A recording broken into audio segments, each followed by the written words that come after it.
Là, je vais chercher le sol, je vais partager.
Salam alaikum la famille, c'est Bexol 224 Guinéen est fier de l'être. Bienvenue, comme convenu. Aujourd'hui, on va parler de nos valeurs. Il n'y a pas plus important que nos valeurs. On va parler de nos écritures. L'écriture Adlam. On aura au menu la présentation et tout ce qui s'ensuit par les professionnels. Partagez ce live au maximum. Je vais vous demander de partager au maximum, s'il vous plaît. C'est vraiment important. C'est un live vraiment important parce qu'il s'agit de notre culture. Voilà, il s'agit de notre avenir aussi. Donc, partagez au maximum. Ouais, bonsoir la famille. Grand frère Fernando Hiro, ouais, bon courage, merci. Amadou Sow, merci. Wori Bill, ouais, big salam. Partagez le live au maximum. À 200 personnes, on va commencer à vous présenter l'écriture, nos écritures. Bienvenue la famille, bienvenue, bienvenue.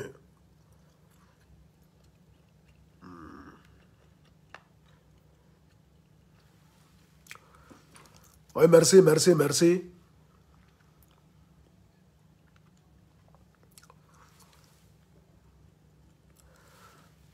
Jarama musibe partagez le live moƴƴa non parce que le live moni important ko fi windande men windugol men wolten do fi mon parce que si on remarque le problème c'est quoi au fait on a presque tout perdu on a perdu notre identité culturelle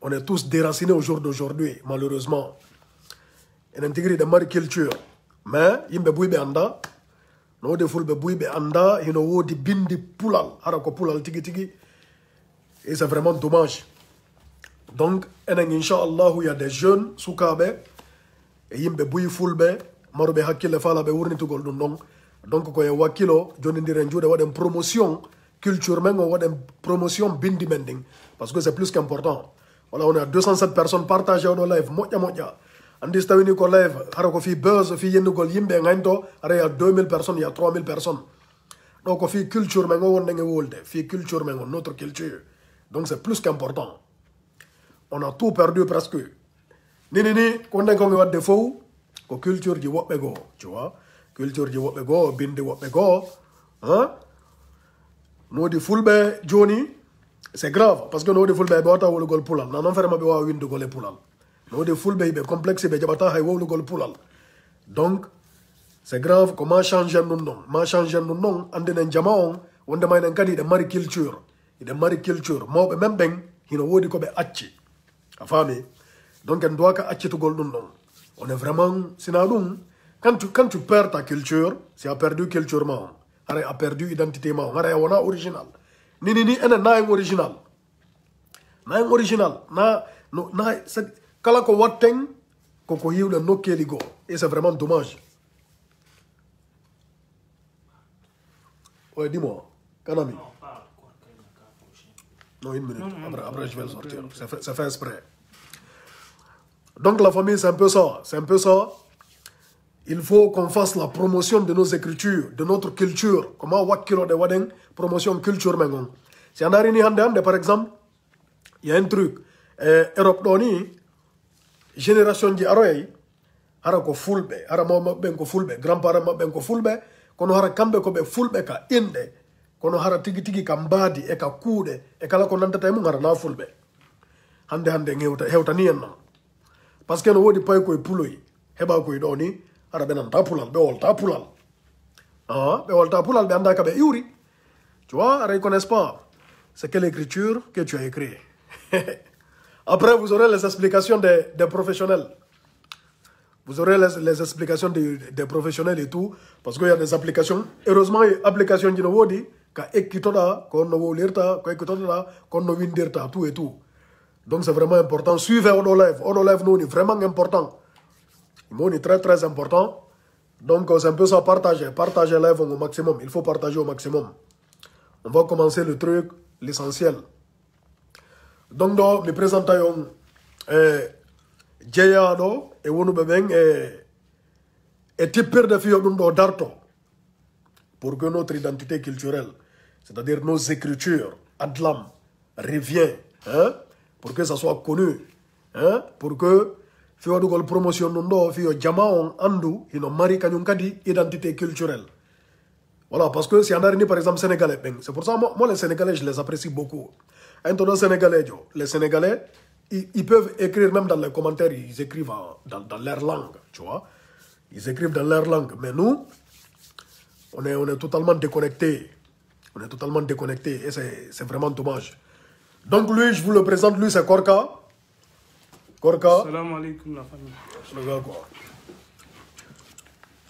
Donc tu peux te présenter, tu salues les gens. Assalamu alaikum wa rahmatullahi. Minko Mamadou Korka Diallo mi wete. Ko informatique moy jangude Paris do. Élève un peu la voix. Ko informatique moni jangude Paris do gila ko mi fotti di bindi adlam mi tay dum do ko mojjere ni ma valoriser dum do. Avant acca kede pular on ko wonde je on tiko karam. Donc mi tay di do bindi ma di valoriser. Donc ko dum minni awa min kadim dara relation ji ko mi jogi ci kom min kadim wada ko mi way wadde kon fi do mi wallira dum do jodo. Donc ko fi dum mi woni lansude do application ji meden wind wadde application ji fi wallugol yimbe ben jangugol menen kadi meden jangorde en wodi buy jannobe wonbe jannude non siko la Guinée siko France do Espagne Belgique Amérique en fo no jannede jonno ko présentata do taw ko mojjimbe di bindi ko indetebe Ibrahima Bari wonbe Amérique famdo ben ko be zero kore kambe e minyiraabe mabbe indetebe Abdoulaye Jogo Bari kambe mojjini di bindi ben hino weltana awa hande jere fulbe hen fo hino wadde promotion di bindi fino di jodora fino wallitoren di bindi bayno wodi piiji buy ka hala pular ko wata windude bindi go wano bindi arabe ma dum bindi français jonnon di bindi do ko yen jangudi jannendi parce que dido di way di windirde ko falde wolde kon fo ka hala men ko falde yewtude kon fo de way di windude. Je m'excuse pour ceux qui sont là qui ne comprennent pas le peul. On va vous présenter l'écriture Adlam, c'est l'écriture de la langue poulard. Cette écriture, elle est née dans le but de valoriser la langue à travers sa culture. À travers cette écriture va nous permettre d'écrire tout ce qu'on a envie de dire en peul, parce qu'on a essayé d'écrire certaines choses avec l'arabe ou l'alphabet français, on n'a pas pu. Et donc cette écriture elle est là pour régler ce problème. Et donc nous faisons la promotion de cette écriture pour que cette écriture qu'on puisse l'adopter et que tout le monde puisse comprendre ce qu'on écrit à travers cette écriture. Aujourd'hui, vous avez des journaux en ligne, vous avez plusieurs publications écrites dans cette langue, et donc il faudra faire le maximum pour apprendre et comprendre ce qui est écrit, parce que c'est vraiment important. Et cette écriture aussi nous permet d'écrire d'autres langues, comme on peut écrire du français avec ces écritures, ou de l'arabe, ou d'autres langues, en fonction de la prononciation qu'on a envie de faire. Donc, pour ce qui est de l'apprentissage de l'écriture, il y a plusieurs, comme je l'ai dit tout à l'heure, il y a plusieurs communautés, forums et groupes qui apprennent et qui enseignent ces écritures. Et il y a aussi des applications. J'en fais partie des développeurs de certaines applications qui vous permettent d'apprendre ces écritures. Et donc là, pour la présentation de ces écritures, j'ai fait appel à des collègues, à des enseignants qui connaissent très bien l'écriture et qui vont nous expliquer un petit peu comment apprendre, qu'est-ce que c'est ces écritures et comment les apprendre. Et fi hollugol on ɗi bindi miɗo noddi ɗo wonɓe jannude ɗi bindi wawɓe anduɓe fi majji ɓuri lan ko ɓen mi noddata ɗo fi yo wallu en laɓɓinande ɗum ɗo. Ok. Non. Excuse-moi. Yo la famille, il y a des gens qui signalent la vidéo, donc faites monter les cœurs. Attendez par exemple lui. Attendez, je vais le bloquer. Voilà, faites monter les cœurs, c'est important. Parce qu'il y a des gens, ils sont tellement bêtes, on parle de notre culture, on parle de choses qui sont vraiment importantes, et ils signalent, ils font monter des têtes de mort. Partagez la vidéo au maximum, il faut partager.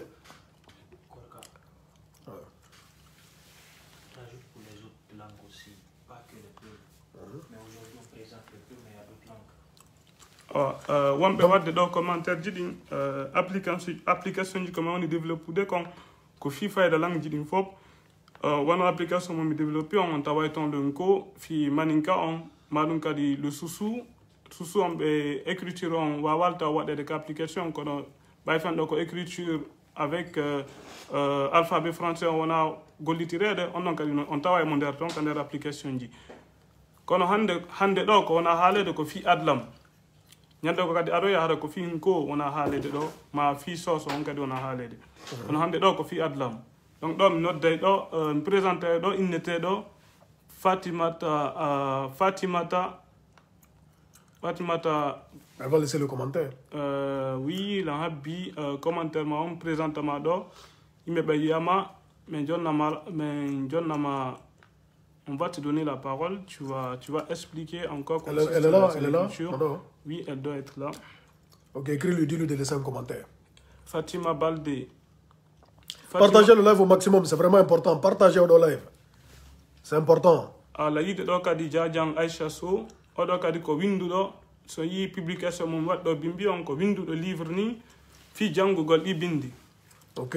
Ɗo faalaɓe jangude ɗi bindi fof ɓe addanay men message men naɓana ɓe application ji ɗi men naɓana ɓe livre ji ɗin kadi wona o livre mo Jajang Aïcha Sow on windi ɗo meɗen habbi ɗo Fatima Baldé présentement mi jonnama on va te donner la parole andina en fiɗi bindi adlam.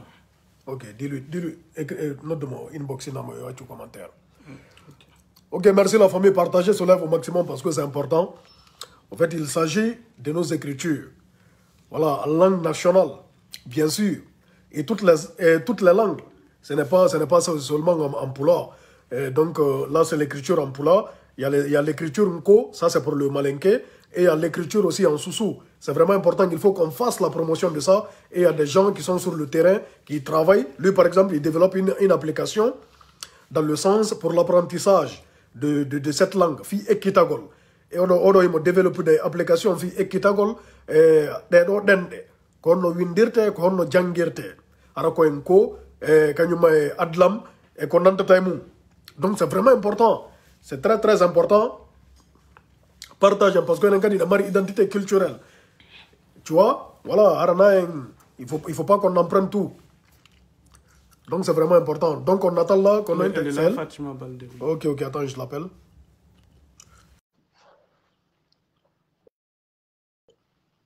Alors on va recevoir cette soeur du nom de Fatoumata Baldé. Salam alaikum, Djadja. Waalaikum salam. Bonsoir. On jarama. Lala, ton nom Marsoude. Yettude Allah on walle.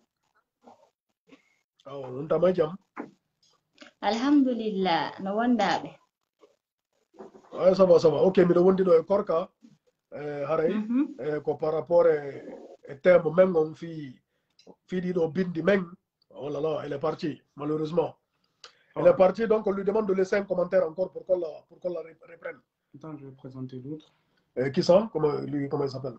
Il s'appelle Abdullah. Non, mais elle va revenir, elle va revenir. Problème de connexion peut-être. Elle est en Guinée, oui, c'est ça? Oui, elle est en Guinée. Ah, c'est ça le problème.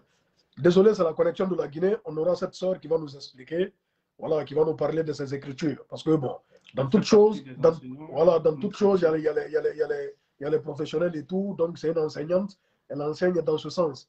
Non, l'unco est pour tout le monde, mon frère. Je ne suis pas contre des autres écritures, mais c'est bien d'en avoir beaucoup. Ouais, bon, tout à fait. L'unco, c'est pour l'écriture malinquée. Les écritures en malinqué, c'est vrai. Il y a l'adlam, ça c'est l'écriture en pula, et ainsi de suite. Donc c'est un peu ça. Donc la soeur, si elle est là, qu'elle revienne. Ou bien il y a un autre, comment lui s'appelle? Abdul Haggi Diallo. Dis-lui de laisser un commentaire. Awa tawaɓe wonɓe jannude ɗi bindi wonirɓe lagine quand même anduɓe fii ɗi bindi ɓurɓe men fof andude ɗi bindi ko inneteɓe ɗo Abdul Haggi Diallo. Joni si ɓe ɗon yiɓe winde ɗo commentaire mais jonna on explique non en fi bindi ɗi. Non mais la soeur peut revenir. Elle n'avait tout mettre commentaire quoi. Fatoumata Baldé aussi, si tu es là, on te prend. Elle est revenue. Elle est là. Partagez le live au maximum et faites monter les cœurs pour sécuriser le live. C'est important. Allô?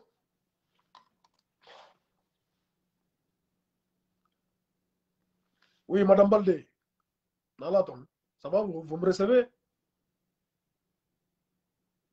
La connexion là-bas. Connexion là, Guinée.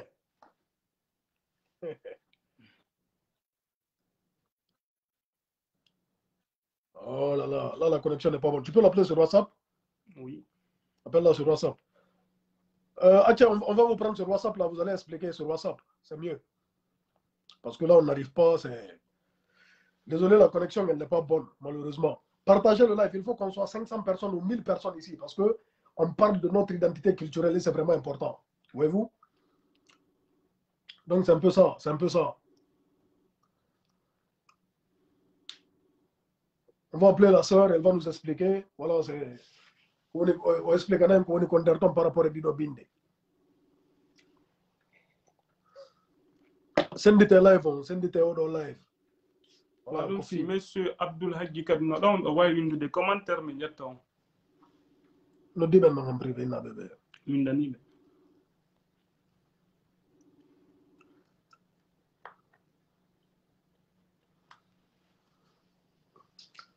Allô?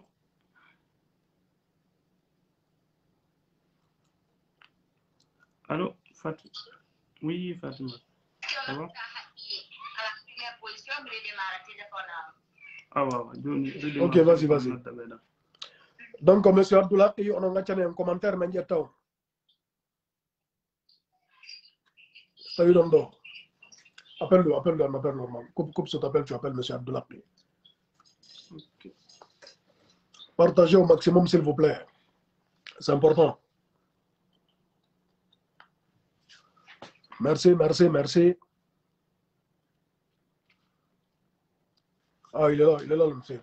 Ah, faut le prendre. Oui, je le prends directement.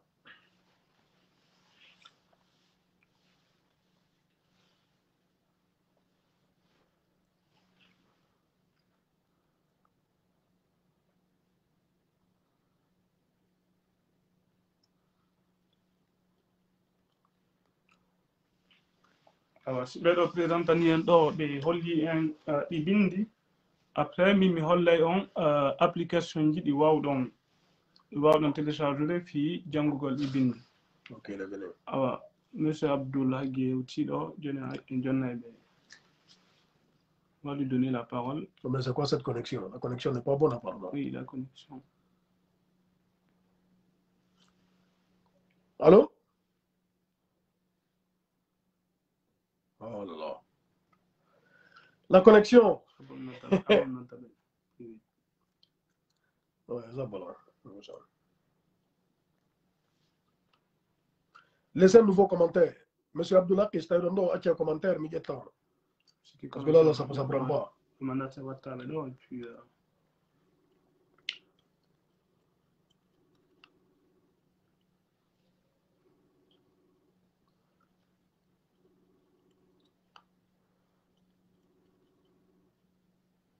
Eh, ouais, ça va? Salam alaikum. Non, je viens de voir le commentaire. Comment tu vois? Ça se passe? Salam alaikum. Donc, monsieur Abdullah, laissez le commentaire, s'il vous plaît.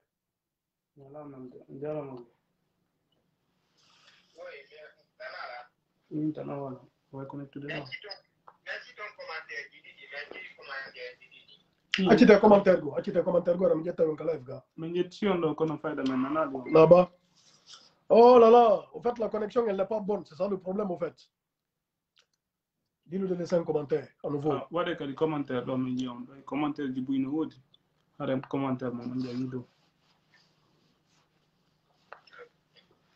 On va prendre les professionnels de l'écriture, en fait, ils vont nous expliquer. Voilà, ils vont nous parler de cette écriture qui est Adlam, qui est l'écriture en langue pulaar. Maintenant, on a le Ko, qui est l'écriture en langue malinké. Donc, c'est vraiment important de faire la promotion de tout ça, quoi.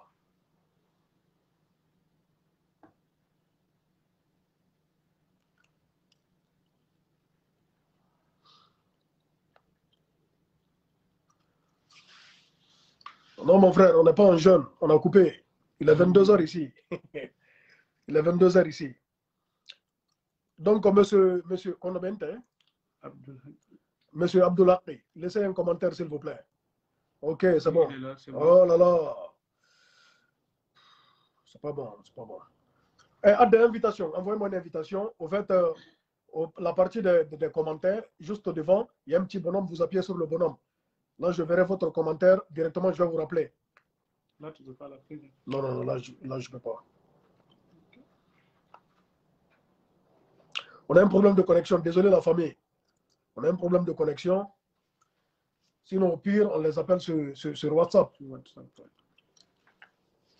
Monsieur Abdullah, laissez à nouveau un commentaire.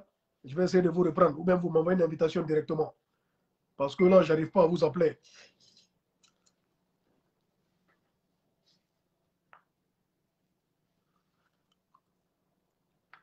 Désolé la famille, désolé. Il faut qu'on fasse la promotion de nos écritures, c'est plus qu'important. Ou à défaut, on présente des applications du présente Ah, ok. Ah, il est là. Ok, monsieur, je vous appelle.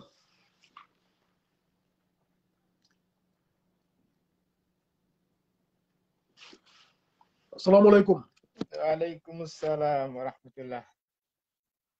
Ah, moi, non, non, Jundeti. Ane. Caméra, on darne. Tu vois, téléphone. Ako yetta jallo wede. On munti kay jam. Ah, jam tunani alhamdulillah. Onole, nalaton. Voilà, là c'est parfait, alhamdulillah. Nalaton fo? Jam tunani. Ah, bien gouré. Ko jam. Awande dem fotiro fi di bindi meng fi o adlam. Naam. Joni haray ko yo wowlangem fi di do bindi. Haray kono woni professionnel be ben kono buri andugol fi di do bindi. Joni haray jamo no jenti yo ido mari halaka. Naaw. Ndano ngaray si tawi mi tata ngal sapu walando bete keta. Non, faut mon gogo me jenti yo mowe. No tawobe goronku be arabe yali la ine mi tungal ne. awa naila on jarama musidɓe tedduɓe ka live Facebook ɗo fi yewtugol e fingol bindol meɗen wiyetegol Adlam aray ko Abdoul Haqqi Diallo immorde e Guinée Conakry woni hiwrade on ɗo ka kikiɗo ɗo ɗen ɗo seeɗa ko yowodiri e fingol bindol meɗen e welugol jangude fotugol windude wi'etegol Adlam haray ko adi kon taho ko immorde e yilirde Adlam Guinée Conakry nden aray iɓe welti fota ko wona seeɗa ko ɓe ceernoɓe ɗo woni ko nodditi en fi waɗugol nguɗowlu ɗo wiyengo vidéo yewtugol fingol bindol meɗen ka tawata hande iɗen hani weɓutugol yanya fi maggol ɓurini ɗum ko immorde e ardiɗo on Mohammad Tafsir Ba hiɓe welti fota ko wona seeɗa hiɓe jarna Korka Diallo e Big Soul ceernoɓe meɗen wakkilani ɓen fi handu muradu ɗo wawi laatade hande ka kikiɗe ɗo haray min on taho mi ƴewta on seeɗa ko hombo wonimi ko Abdoul Haqqi jibinande telimile e nder saare kali haray ka nder yilirde Adlam ko ka dental ka yilirde Adlam ratoma ɗum ko biro ratoma on wi'eten woni ko ɗon mi halfina fewndo ɗo o ko ɗon mi woni wallitorde Adlam on seeɗa ko newani min kon haray ka yilirde Adlam ko mi wonɗo e wallondirde ton e ceernaɓe ɓen fi ɓantugol bindol ngol e nokkure sincande ko neɓirali wano noon haray ɗon on ko liggorde Adlam ko ɗum wi'eten nokkure nden haray ko ɗon on min kadi moni e wallitade jama on fi ha fama wallito jangugol e bindol ngol haray hande ka fewndi ɗo hiɗen natande fi yewtugol e peƴƴol ko yowodiri seeɗa e fingol bindol haray ngol bindol ngol sincama ila hitande wulure e 1989 ɗum ko ila 1989 ka ɗengal porto ɓayru en hutoray ngal seeɗa fi famingol jama on woɓɓe ɓen e wolugol limore nden ka pulal ino sattani ɓe kono en innayɓe kadi yo ɓe eto ɓe wawa ɗum ɗon kadi ɓayru ko falirla haray ko lukkitoɗen e yewtere nden ko ceernoɓe ɗiɗo sukaɓe woni ko sincani e ngol bindol no wi'e Ibrahima Bari e Abdoullahi Bari ɓiɓɓe nene gotoɓe baba gotoɓe jeeyaɓe e nder mamum ɓe mawɓe mum hoɗoyi e nder zere kore ɓe jibina ton ɓe mawni ton ɓe duɗi ton ha ɓe heɓi gandal e Allah longini ɓe windugol mandina fingol bindol meɗen wi'etengol Adlam ɗo bindol pulal haray ɓe sincingol bindol babe maɓɓe jarribiɓe on tuma no ardi noon ka peƴƴol babe maɓɓe jarribiɓe ha ndaari tawi ko gonga ɓiɓɓe maɓɓe ɓen woni ko sinci bindol ɓayru ɗum ɗon on feƴƴi ɓe jokki noon ɓi ɓantugol ngol bindol ha hande ka fewndiɗo bindol ngol hingol jangede ko bindol wi'etengol Adlam haray Adlam ko konguɗi woni ko ñoggaɗon ino wi'e alkule dandi leñol mulugol a yi woosi leñol heɓi bindol haray mulugol maggol on taƴaka tamƴinaka hande kadi haray ko ɗum non waɗi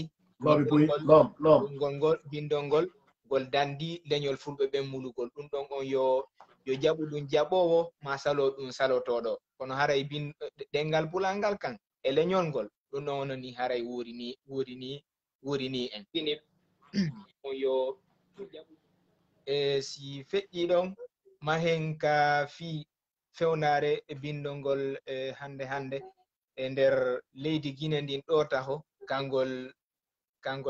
kangol sincaɗon e leyɗe yaasije ɗen kangol wona e jangede ton tele maka leyɗe fulɓe ɓen e maɗum ka leyɗe janane hara wona fulɓe woni eɗen bindol ngol hingol jangede e cenɗele ɗen fof. Non. E joni noon hande bindol ngol hingol jangede ka meɗen lagine ɗo e yafo ɗon taw mi yiltito seeɗa. Aray ko yowodiri e fingol bindol kon ko bindol ngol alkule 27 ɗum ko alphabet mo 27 woni ko bindol ngol jogi. En andi arabon wi'i bindol mum ngol hino yowi e nder alkule 27. arabu on koyɗen alkule 27 ɗum woni ko yowi. Français on no yowi e nder alkule 26. Ha hande goɗɗo arali wi en alkule français ɗen maɗum alphabet français on hino mari 26. 27 kan. Joni noon kulal ngal kadi haray ko e alkule 27 woni ko yowi. Den hiɗe wi'e adalama basa papa ra'e fa'i oɗa ƴawa naka ya'u jaca haga ganyatanga. Bindol ngol haray bindol ngol haray ko e ɗe alkule ɗo woni ko ngol yowi. Si ɗon on feƴƴi haray i jangugol bindol ngol hino newi ha hino weli ha hino foti ha. Wonuɗa pullo a wona pullo a jangal ngol ko bindol welungol jangude welu fotungol windude. Aray e nder leydi Guinée ndin ɗo bindugol hingol jangede e cenɗe ɗen fof. Ngol jangede ɗum ka tufunde lamorde nden ɗo ɗum ka capital ɗo wiyeten. Aray bindugol hingol jangede ga fota ko wona seeɗa. Wattudi noon kadi e yilirde gendiyankore yilirde lontinde mojobere adlam nden e nder Guinée ɗo ko Conakry ɗo woni ko nde jooɗi. No mi wi'iri noon on nane ko Ceerno Tafsir Mamad Tafsir Ba Diallo woni ko ardinde. Aray ka ɗuɗɗunde ɗo meɗen wakkili fota ko wona seeɗa fi ha jama on wawa humpitade fingol bindol ɓe jangangol ɓe eto kadi ɓe hutorangol e golleji maɓɓe ɗin e ka nyalɗi maɓɓe no ɓe liggorta non maɗum ka ɓe gureji maɓɓe. Inchallah hino heewi e nder nokkure Conakry nden ɗo wono no andirɗen noon e goɗɗe ɗen no ɓuri hewde telemma ka fulɓe ɓen heewiri ga wi'iren noon e nder rato maari ndin e nder rato maari ni duɗe no heewi ga fota ko wona seeɗa hino jangede ka duɗe lekkulji hino jangede ka duɗe jangirɗe qur'ana ɗum wi'e markaziji ɗin maɗum kadi ka juulirɗe jama on hino jannede ɗi e ɗi nokkeli ɗo fof. Min tigi komi fuɗɗiɗo jannoygol bindol ngol e école ji tati wi'en duɗe tati e nder nokkure goo e nder quartier ji rato maɗin ɗo. Aray ko ɗum holli hay si tawi bindol ngol ƴettoraka taho ka juɓɓudi gandal e fi laamu ngun kono haray bindol ngol ngol jangede fota ko wona seeɗa. Fi kala noon hay sifa nde ɗo hino yahude on tigi nayo ndaro ko woni e mutade konko yo ndaru yeƴƴitor ɓaawo inna a ɗum ɗo on haray ha joni hino heddi ya jaali taw kono hino etede fi hano ngol layira ngol jange ngol sakite e nder nokkeli ɗin. Wano noon kadi e nder matotori ndin e duɗe muɗum hino ton duɗe mum hino ton dixin duɗe muɗum fof hino ton e ɗin nokkeli ha ɗo e dubrikato maɗum koya jangoɓe adlam ɓen fof aray hino teliren nokkeli meɗen ɗin ga. Jipporen noon mahen ka koɗoli meɗen e nder futari ndin aray e nder 33 préfecture on ko seeɗaji ni hande woni alaka e jangede e muɗum bindol adlamgol. Aray hingol jangede e nokkeli hewuɗi wano Kindiya Kankan Zerekore Kurusa Kisidugu Dabola yehi ɗon kadi Kundarato Mamu Dalaba Pita ɗiɗo fof nokkeli bindol ngol hino jangede hande ka nder leydi Guinée ɗo hingol sakike fota ko wona seeɗa hande ngol sakike ça c'est une bonne nouvelle ça. Voilà ngol sakike C'est une ɗo bonne nouvelle. jangede e nokkeli heewɗi hay hitande nogay e guluje ɗiɗi e 19 yilirde adlam guine nden waɗuno e dartino ngendiyanke o ɗum ko examen national fi andugol ko yimɓe jelo kono wona e jangirede ko honno yimɓe ɓe woni e jangirde bindol ngol e nder leydi guine ndin aray ɗum ko ara nun e dartino ngo fop muɗum ngo préfecture ji ka adlam o wona e jangede ton fop woni ko tawtuno yimɓe heewuɓe sukaɓe rewɓe e worɓe maɗum paykoy e fayɓe heɓino ɗon ko tawa e dartino ngon jonna kadi seedeji fi ko ɓe seeditana ko wonema ɓe wawi jangugol bindol ngol e ɓe wawi kadi windude ngol aray ɗum ɗon on weltini fota ko wona seeɗa ko yimɓe ko hino heewi fota ko wona seeɗa ɗon on dara tawa aray ɗum ɗo on hino hanaka jokkodire ko ɗum ɗon on wonno aranum ɗum kono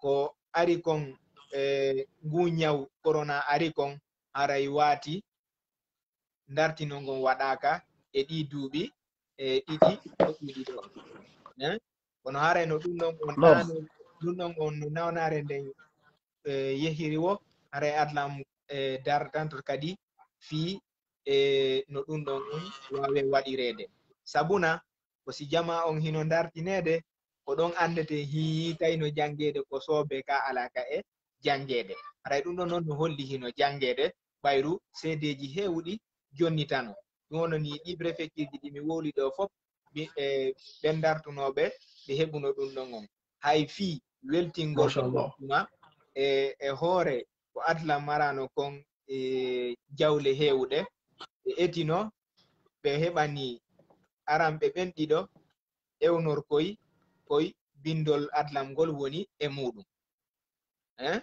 aray ɓe heɓuno oya wiyeteɗo atu onko dalaba wonno ko o jooɗi on ɓe yoɓannomo e coggu ko arda ha o tawda e jonnito seedeji ɗin e nder Conakry ga o yawn komo kankan to on ɗon on hettanoki kono mariyatu kan on ɗon on arno ha dow ga aray ɗum ɗon on fof ko rerɗingol num janganakuɓe ɓen yoɓe wakkilo holla ɓe so on tigi jangi haray wona sama kala ni andi janganakujo hino yiɗi weltinede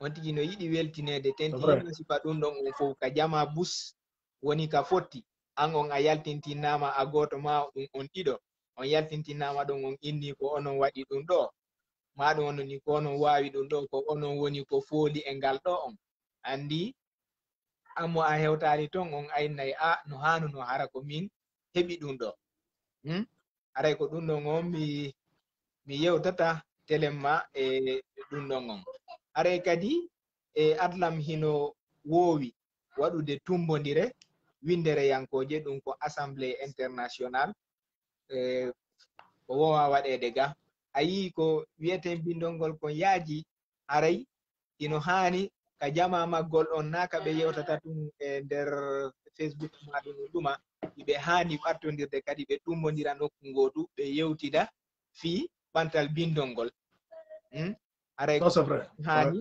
yarirde aray ko tippude ɗum ɗon on e dental adlam windere yankowal woni ko sinthia ngal sinthia ngal waɗay e hitande kala kaɓe adlam ɓen tumbodirta ɓe iwra e cenɗe fof ɓe ara ɓe tumbodira e nder nokkure wotere ɓe waɗa ɗon jewte mo be holla ko honno bindol ngol fewdori ka leydi muɗum e ko honno ngol wona e jangirede maɗum ko honno ɓe woni e yiɗirde e wakkilorde kamɓe e laamu ngun ha ɓe wawa yollorde ngol bindol e juɓɓudi gandal leydi ni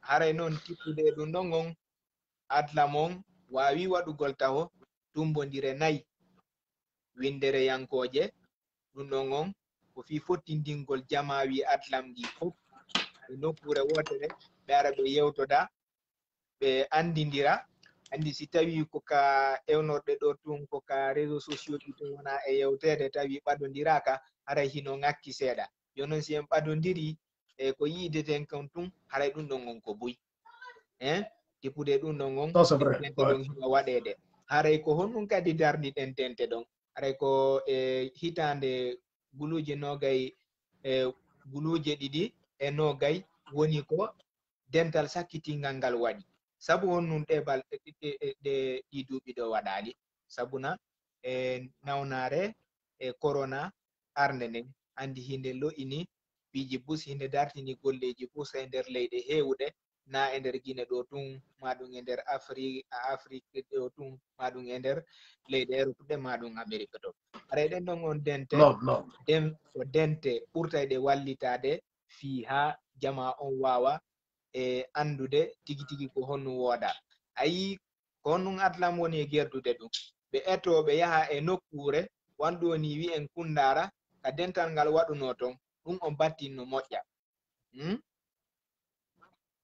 ɗum on battinno moƴƴa haray ɗon on ko ɗon on mi haɗanta on telirema fika jangginɗo mum haray dente adlam yilirɗe adlam ɗen gendiyankoje ɗen ɗum ko bureau national ji ɗin on kadi ino wakkili fota fota ko wona seeɗa fi jangugol bindol ngol e joni noon fika bindol ngol hewti ton hande ngol feƴƴino e nder wi'ugol ko fulɓe Guinée ɗo tun maɗum ko fulɓe tun woni e jangude ngol aray ngol iwino e nder leydi Guinée ndin ɗo ngol sakitinoke e nder aduna on andi fulɓe ayi fulɓe ɓen ko yimɓe jogodirɓe goɗɗum hino jogidiriɓe fi kala a etoto sendidirgol ɓe kono hunde no jogidiriɓe mi anda si tawi ko fi ko leñol ngol ta ko wirten kon oɗo ko pullo min komi pullo jama on hino jogodiri ɗum non ko ɗum addi yo bindol ngol yo ngol hewtu ha ɗo e leyɗe mutiɗe leydi Guinée ni ɗo ka bindol ngol sincaɗon hiɗen mari leydi Cameroun ndin ha ɗo fulɓe Adamawa ɓen ɓe Nigeria ɓen to e Cameroun Burkina Faso Sudan to ɗen ɗon on leyɗe fof haray bindol ngol hino jangede watti noon kadi leyɗe kawtal je leydi Guinée ndin ɗo ara yiɗe jangede ka Sierra Leone ɗo Guinée Bissau ɗinnon on fof Sénégal Mali Côte d'Ivoire ɗe leyɗe ɗo fof e Libéria même bindol ngol hino jangede nokkeli tigi tigi on ka fulɓe ɓen heewi ton fof wano wi en fulɓe Fuuta Jalo ɗo Fuuta Toro Fuuta Masina e Fuuta Gawdere maɗum Adamawa bindol ngol layino ngol hewtoyi ingol jangede teliremma ton mahen kadi ka leyɗe Europe ɗen bindol ngol hingol jangede telen ka wiyeten ɗon Fuuta e nder Belgique bindol ngol hingol jangede ton fota fota ko wona seeɗa yilirde bureau adlam Belgique on hino wooda bureau adlam Belgique on hino wooda watti ɗon noon kadi bureau adlam yilirde adlam wonde nden Amérique to ɗon on ɓen ɗon noon hiɓe jooɗodi tigi tigi e kummaloji ɗin ko ɗon ceerno Ibrahima sincuɓe bindol ngol e koto mum Abdoullahi ceerno Ibrahima e Abdoullahi Bari ko ton woni ko ɓe jooɗi hiɓe jooɗi ton hiɓe ɓantana en fingol bindol ɓe yiida e compagnie ji jogitiɗi wano ewnorɗe moƴƴinoɓe ewnorɗi maɗum fogirɗe ɗum ko ordinateur ji téléphone ji ɗin ɓe naadana e ngol bindol on teliremma ton on yi hande bindol ngol a winda e ngol ka fogirɗe ɗum ko ordinateur ji ɗin winda kadi ka téléphone ji si on daari on ara hay ka commentaire ji go woɓɓe goo hino ferade ga bindi hara ko bindi adlam ɗin aray ɗum noon fof ko hollugol wonde mi yi way ko non woniri ngol ɓantike na teliremma ɗon tun aray ngol ka systéme ka juɓɓudi Android e ka juɓɓudi Microsoft e ka juɓɓudi Apple fof bindol ngol hingol jangede ton watta ɗon kadi noon ko jamra patel woni e wallitade kon adlam on fi ha ngol wawa ɓantade aray ɗiɗo on fof piiji hino waɗede e telema ko yowodiri e fi bindol ngol alhamdulillah hande wi'en hay siɗa faala nangugol adlam on a wawata hande kadi yalti sakitike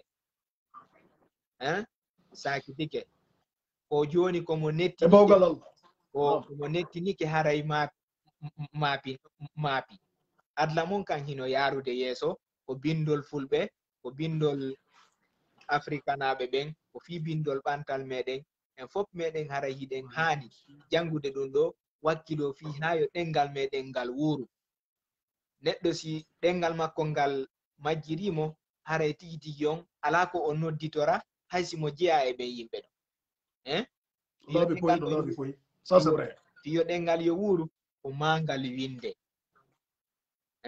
fiyo ɗengal wuuru ko mangal winde si ngal windama ngal jangete si ngal jangama on tuma ngal gollitirte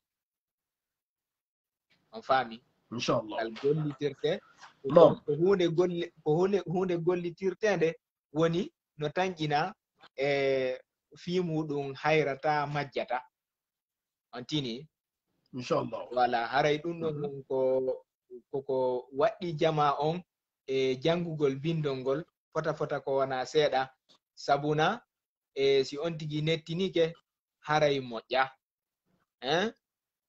si on tigi nettinike haray moƴƴa kadi hande bindol ngol a winday ngol no faaliraɗa a winday ko faalaɗa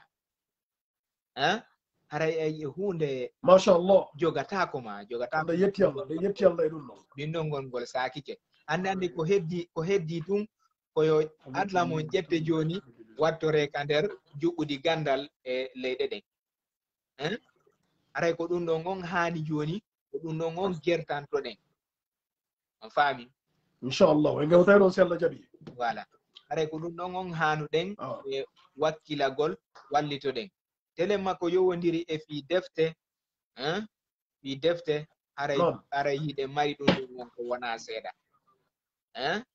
ɗe mari ɗum ɗon on ko wona seeɗa defte hino woodi ko jangire haray aroyoɓe yeeso ɓen ɓanginanay en fi ɗum ɗon on e bindol ngol ko ngol weli inchallah jangude kon ɓayru hakkungum mi dañƴini ko ɗuma ko happangu haray e mi accita ɗum ɗon seeɗa ɓeya wattano en ɗo awa inchallah vraiment on jarama boyi albarka haray meɗen jarni on ko fota ko seeɗa ala e mum haray yo Allah nawrinan e ngal ɗo ɗengal may yeeso e ɗiɗo bindi yeeso haray ɗen jarni e ɓe wonuɓe ko inventi ɗum ɗo ɓe savanɓe par ce que ko savanɓe ɗo haray franchement yo Allah okkorɓe yo Allah yoɓitirɓe aljanna yoɓiran onon kadi aljanna haray yo Allah okkor en suuma e moƴƴo joni ɓay en continue a ƴetten ɓeya ɓe explique ana en joni ko honno jama on ɓay joni jama on o waɗi présentation au fait o waɗi présentation bindol ngol joni e ɓeeɗa détail ana en e seeɗa ko honno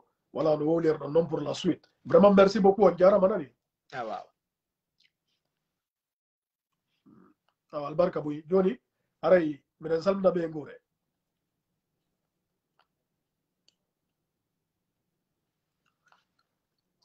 en tout cas merci joni mi ƴetta oɗo jajiraw j'espère que vous aviez compris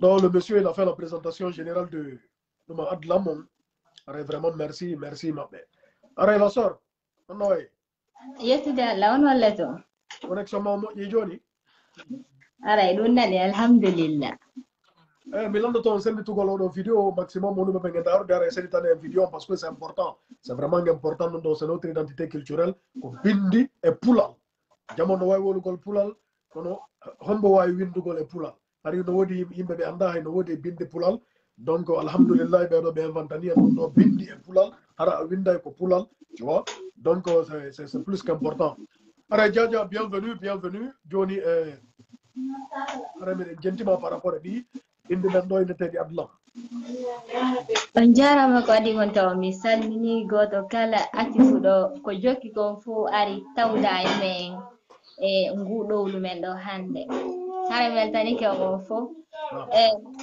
min ko Fatumata Binta Balde minete woɓɓe nalan Fatima Balde haray miɗo weltanima an big school ko nodditi men ɗo hande e ko woni sabu korka ha min ari ɗo haray mi ɓeydita e seeɗa tun e go Ceerno Abdoul haqqi woli kon ɓay ko yette jalloɓe wola e ko ɓeddinana lan hen pus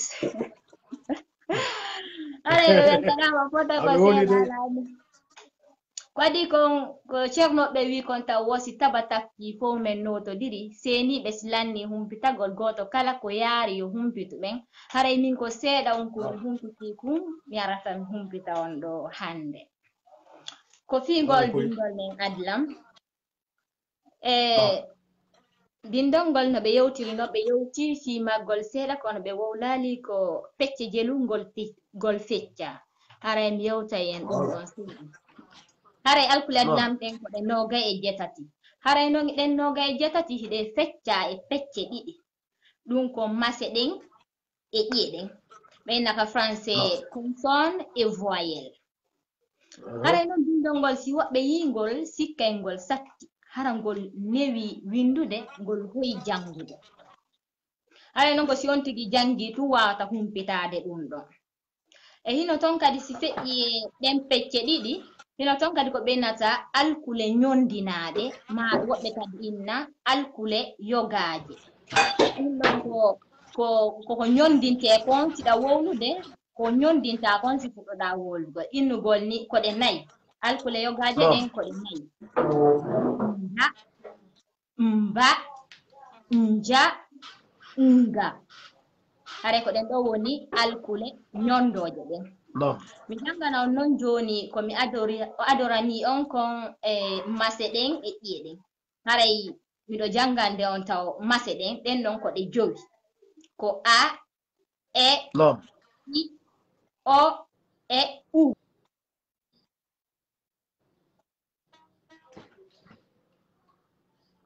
da la ma ba sa pa ba ra fa da ya wa na ka ya ja cha ha wa ga nya ta nga hare ko ƴiyeɗen ni e nder komi jangata ƴiyeɗen komi suutuno jowije ɗe mi ati jangude kon nder ton haray kadi adlamon hewtino ha ka nder fogirɗe simin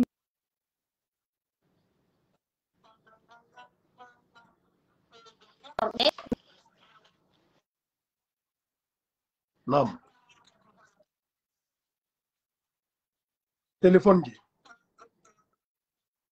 Alhamdulillah.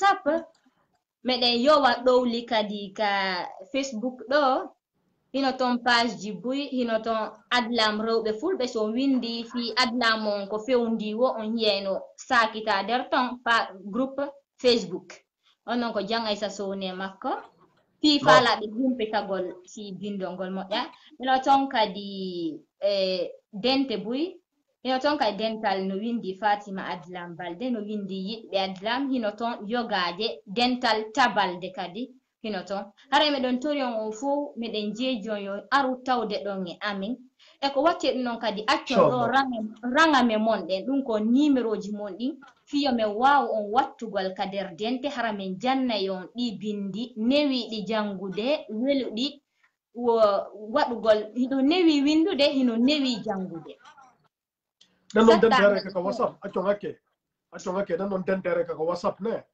awa ellala ɗon jandude kaka WhatsApp on ɗon ɗen noon dente na ɗen noon dente kaka WhatsApp meɗen jannude ɗi ka WhatsApp non ok ɗo wawi continude jama on ara e faami kaka WhatsApp donc o wawa accugol numéro ji mon ɗi yeru faalaɓe ɓen janngugol ɗum ɗo ara ɓe rajouta on ka groupe ji WhatsApp inchallah kala faalaɗo jangude ngol bindol adlam hara meɗen jannude ɗi ka WhatsApp mi yoɓinta on tigi hay e fus hay fu o yoɓata kanko ko wallitorta men fof ko accitanagol ngol janga bindol ngol o sikkay noon ko minen woni wallitade kono a taway mo wallitade hoore makko ɓay si o wawi jangude bindol ngol o jannoyi ɓiɓɓe makko ɓe no woodi ɓiɓɓe gooɓe heɓetake lagine ɗo hara ɓe meeɗali tippude lagine mawɓe maɓɓe neeɓi ko yalti joni noon si ɓe jangi ngol bindol ɓe wawi andude peƴƴi lagine ɗin fof ɗum ko histoire lagine on wawa ande no laaɓi boy ça c'est vrai ko ɗum wiyatori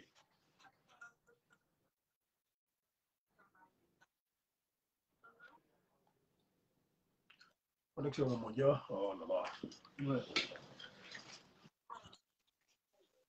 haray ko watti e ɗum ɗon joni ngoyni tangol engol mi weltanike on blogger ɓen ka Facebook ɗo miɗen toro on kadi on wallu men sakitugol bindi ɗin ko fimen en fof ɗin onon blogger ɓen so wallitike fingol bindol ko ɗon ngol ɓurata jaalade e aduna on haray ko ɗum ɗo min toroto on min jeeja on an mi weltanike ma fota haray kadi miɗen habbori heddiɓe kadi ɓe waɗali ɓen ɗum ɗo haray mi weltanike on fota ko seeɗa ala e muɗum haray ceerno men ɓe yewtani en ko ɓuri e ɗuɗude kon haray on weltanama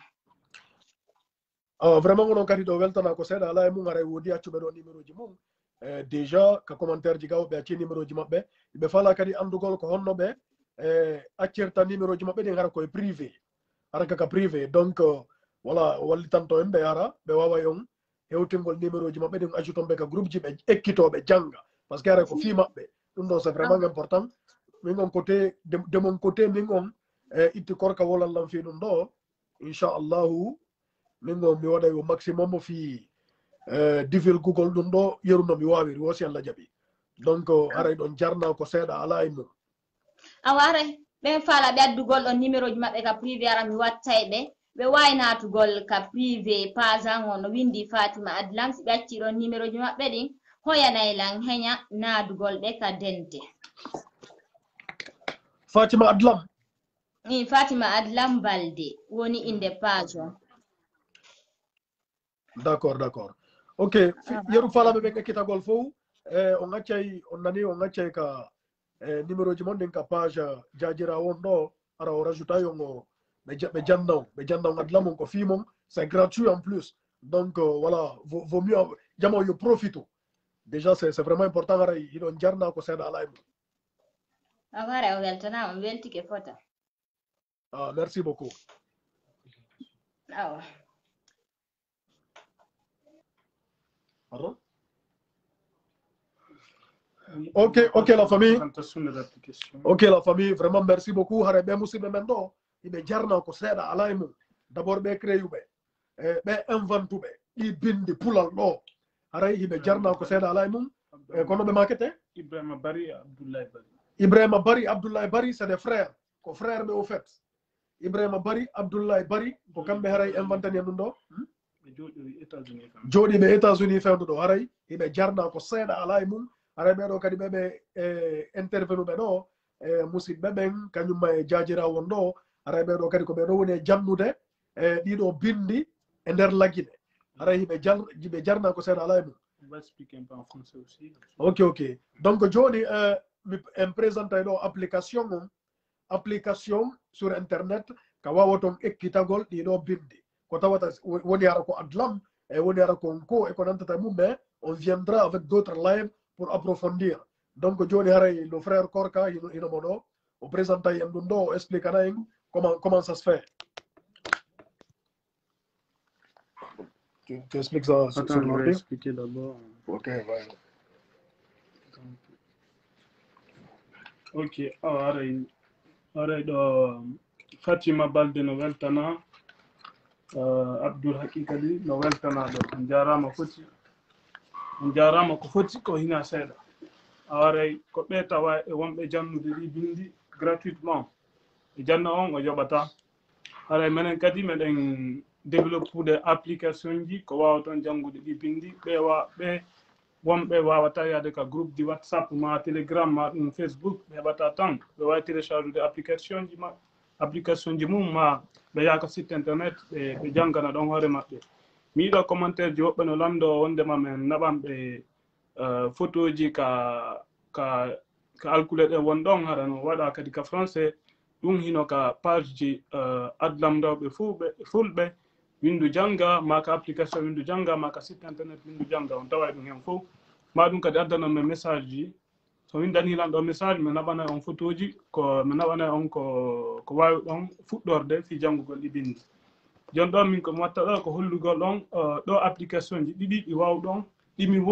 wowi wallitorde fi janngugol ɗi bindi application omo mi adori fuɗɗade janngirde ɗi bindi ko inneteɗo Janngu Adlam ko wonɓe Amérique moƴƴinimo wallay o moka téléphone on ɗo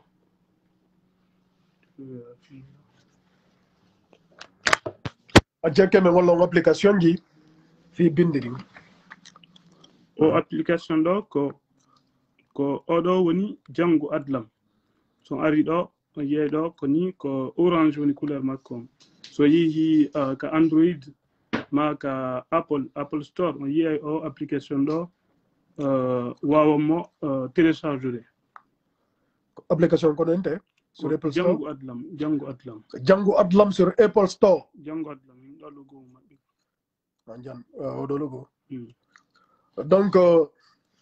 donc on famille musibe donc ɗo wawi yawgol sur Apple Store ou bien Play Store application gueneteɗo Django Adlam télécharge mo fi ekkitanagol hoore mon janngugol adlam mon à domicile c'est plus qu'important so naati ka application ɗo ino wodi ɗo ka woni ka alphabet ji ɗi wonɗon ɗo ko alkule ɗen so naati ɗo ino ɗo alphabet ji ɗin alphabet pulaar on ɗin o yehi ɗo halfere be no waɗa ɗon ley ɗon ka alphabet latin ko honno ɗum ɗo woni honno janngirte a on ko ɗo son ɗibbi ɗo kadi on nanay mi ti volume on c'est très facile ka ɗibbuɗon ɗo wo on nanay on yi application on nanay hito kon ma ba sa awara ɗum ɗo ko moƴƴini ko weltanaɓe ɓe moƴƴinɓe ɗiɗo ɗum ɗo kadi ɗo comptore nden ka pular comptore pulal eno ɗo ɗo kadi alkule ɗiɗi alphabet fatima wonno haalde fi mum prononciation ji ɗin no ɗiɗo ɗi fof ɗo kadi ko lamdulal e teddulal sinon fala windirde ɗum ɗo ka ewnorkoye mum aɗo kadi ɗo o application ɗo on nattay ɗo yi on leçon ji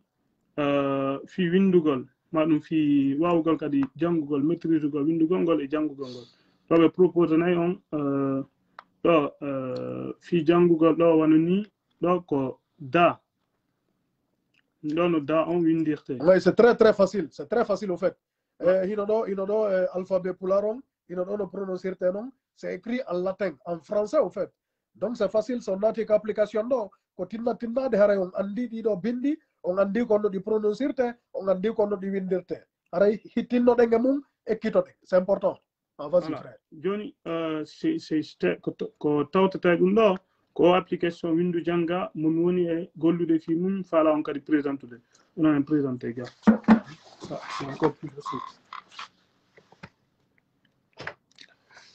application windu jannga buyno innude ɗo ɓe ala famude no ɓe gollitira o ɗo application windu jannga on hinomo ɗo komi hollata on ɗo wondema buy sugano no oɗo windiri ɗo bindi adlam ɗin ka vidéo ɗo buy alaɗi yi'ude par ce que ɓe ala bindi ɗin ko téléphone maɓɓe bindi ɗin ka téléphone ji siko android wonɗon ko ma heɓon version 8 maɗum siko apple wonɗon ma heɓon version 14 télécharge on kadi tappirgal adlam fi apple store e fi ɗum ɗa kadi fi android on kadi no wodi toon meɗen partage piiji buy fi no heɓiron clavier on ka téléphone mom ma ka ordinateur mom samba wuri oui sur play store aussi ɗo wawi hendademo sur play store Django Adlam no play store no Django Adlam sur play store no apple store exactement e windu janga kadi men no play store no apple store ɗo windu janga son ari ɗo kadi o wawi natude ɗo alphabet on suga ɗumatu wawon jangude ɗo alphabet on ɗibbon ɗo nanon ko prononciation ji mum woɓɓe kadi no landi photo ɗin ɗo kadi photo ko wawa toon darude yiyon ɗon alkulal be kañum e signification mum on ka alphabet latin joni noon ko ɓeyditi e windu janga so naati ɗo si tawi on wawal taw jangude bindi adlam ɗin tawi on faala andude kon ɗum windi c'est très facile wano ɗo ni son yeehi ɗo o site ɗo ko site momi darta moƴƴa ko site journal on ko adlam tum winda e makko ko tabalde site on ko tabalde wiyete sittineteno tabalde actualité ji ɗin fof pula ɗo woni koye adlam winda so tawi noon ɗon faala andude ɗo wano ni ɗo ko wona wolede ɗo fi mum on ara ɗo tun ƴetton ɗo so tawi on wata jangude adlam on tawi ko français on waɗon jangude on ara tun copier coller quoi copie on ɗo waɗon ko application windu janga ɗo comme google traduction son waɗi ɗo ɓe o yiyay ɗo ka alphabet français kon ɗo windi ɗo andingol ɗon fi bindol adlam nayi ɗo en ɗo ko windi kon to ka information ji abom copie a ɗo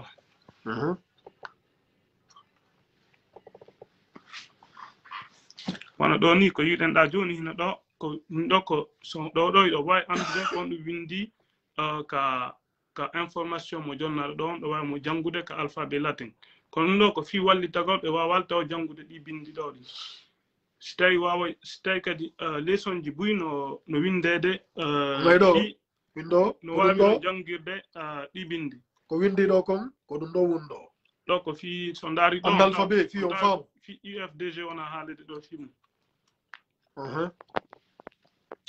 ɗo kadi noon son fala kadi hara on yeggitiɗo no a hara ɗo on yeggitiɗo no a windirte on aray tu windon ɗo wano ni a yonga yaltaga no a o windirte lettre mo winduɗon ɗo woy lettre mo winduɗon ɗo o yaltitaga voilà oui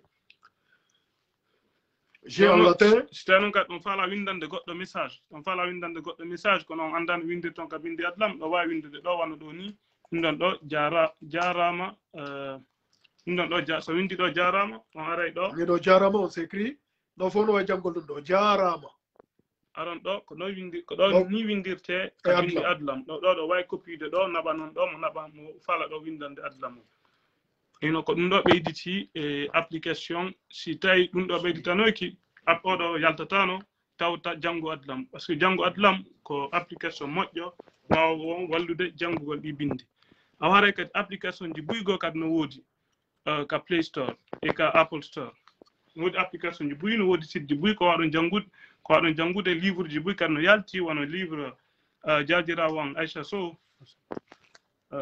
ɓen kadi ko weltanaɓe noon e kadi komi ɓeyditata ɗo ka fi janno ɓen ɗi bindi siko France ɗo ma siko Espagne ma siko Belgique joni ɗo faalaɓe janngude ɗi bindi wo windanaylan tun mi tawnaɓe ka dente wonaɗe jannede fi ɗi bindi awa haray jaja Aissa Sow a weltana contactement oɗo weltana inneteɓe asi ƴiigu telemma mamum ɓen kadi no weltana Abdoulaye Bari Lyon contactement gonɗo piyoɓe windane contactant on ko 06 833 ma ɗum kadi contactant on no ka page windu janga 18 06 18 53 49 78 ouais o numéro ɗo wayla windande ka WhatsApp ma ka ɗo wawi windude ka WhatsApp ma ɗum kadi Facebook kan on ko Korka Jallo windi ɗo wawi windande lan en privé finomi ɓeyditira on ka dente ka ɗi bindi wonaɗe jannede haray ɗo mi weltanike ɗo arɓe ɗo ɓen fof min heeɓi ɗo ha yimɓe temettato tawaɓe ka live ɗo o vidéo ɗo kadi min enregistré mo fino holliron woɓɓe goo no ɓe yira o vidéo ɓe anda koni feƴƴude fi ɗi bindi meɗen ɓe anda ko kipa fino ɗi bindi jooɗora haray mi weltanike ɗo Fatima Balde mi weltanike Abdoul Haqqi Diallo fi intervention maɓɓe on jarama ɗo on fop haray onon tawaɓe ɗo ɗon fof les téléspectateurs surtout ɓe ɓeyduɓe surtout ɓe moƴƴinɓe ɗi bindi netteɓe Ibrahima Bari e Abdoulaye miñam maɓɓe Abdoulaye Bari wonirɓe États-Unis haray ɓen kadi no weltana ɓen no jarna ɓay ko ɓe moƴƴini ko ɓe heeɓi ki hakkil moƴƴingol ɗi bindi awa haray ɗe weltori ɗi bindi en kipay fino ɗi jooɗora awa fi woɓɓe goo wonɓe haalde ɗo fi ko ma soso ɗum ɗon kadi no tawaka application windu janga ɗin bindi fof ko walloji on fino développir en culture ji men ɗin siko culture maninka on ma culture soso ma culture puuɗat ɗum fof eɗen dowa développude fi enen kadi no yaren yeeso ko ɓeytata ɗo kadi windu janga ko faala ko hande produit ji ko wona ñamede lagine fof ko yaata produit pharmaceutique ma produit ko yeyete ka bitikaji ma